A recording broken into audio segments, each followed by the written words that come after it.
You remember that drawing I showed you with the little ovals at the bottom and the bigger ovals at the top, the hierarchy? You remember that? Does everybody remember that? I decomposed, say, good person, which is a very high order abstraction, down to put a fork on the table, which is a motor movement that's part of making dinner, which is part of being a good parent, which is part of being a good citizen, which is part of being a good person. So the idea was that the higher order abstractions can be concretized down to the motor behaviors in a hierarchy. Okay, now, if someone goes after you at the good person level of analysis and they just demolish you, in the course of, say, a 3-year relationship, hacking away at the idea that you have any moral worth whatsoever, this is what happens when you're abused, then that's going to knock you into pieces at a very complex and high level of abstraction, so that can undermine your entire worldview. If the person instead helps you retool the little behaviors and the little microstructures that make you up, and if you're willing to participate in that, and if you're open to corrective feedback from the world, then you can continually adjust yourself at a small level, and then that makes the things in the hierarchy a little higher, a little healthier, and then that makes the aggregation of those things a little higher in the hierarchy a little healthier and a little more complete.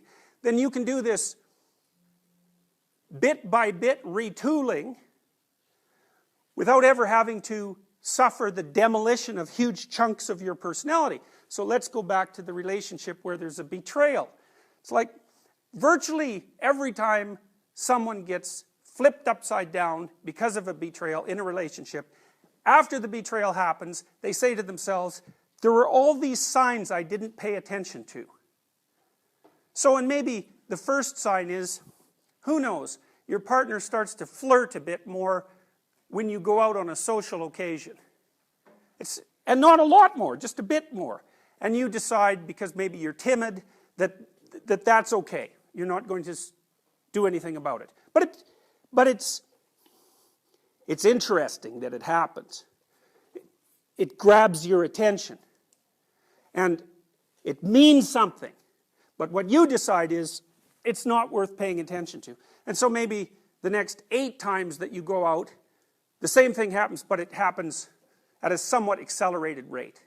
And then maybe the person starts to go out without you. And so on. There's this progression towards the end state of betrayal. And every time you get a little hint, the world tells you that something's going on, you put it aside and you fail to take it into account. Well, you're foregoing your opportunity to adjust the relationship at micro stages, because maybe what you should have done the first time that happened is you should have gone home with your partner and said, what the hell's going on? Like, this is what was happening. Why are you doing that? Here's how you should have behaved. And of course, that's going to be a fight. There's absolutely no doubt about it. But it might be a micro fight instead of the relationship is over fight.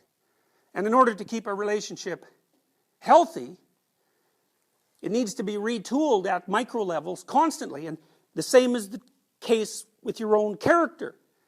When you encounter something that's unexpected, especially if it's small enough to handle, you need to extract the information from it, rebuild the world, and rebuild yourself. And then maybe if you continue doing that, every time you get evidence of an anomaly or an error, or every time the world manifests some meaning to you, then you won't have to fall apart, because the structure that constitutes you is going to remain viable and healthy from the bottom up. And if you don't do that, then those errors are going to accumulate, and when they finally do manifest themselves as unavoidable, like when your partner says, I don't want to be with you anymore, or I've been with someone else for the last year, there's no ignoring that, then the whole thing comes crashing down. You're no longer in a relationship, you're no longer in a good relationship, and then all the other things become questionable. So, meaning manifests itself so that you can retool being itself on a continual basis, while simultaneously minimizing the risk of total collapse.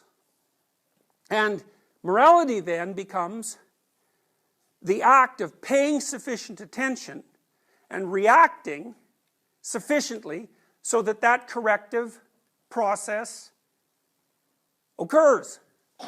Now,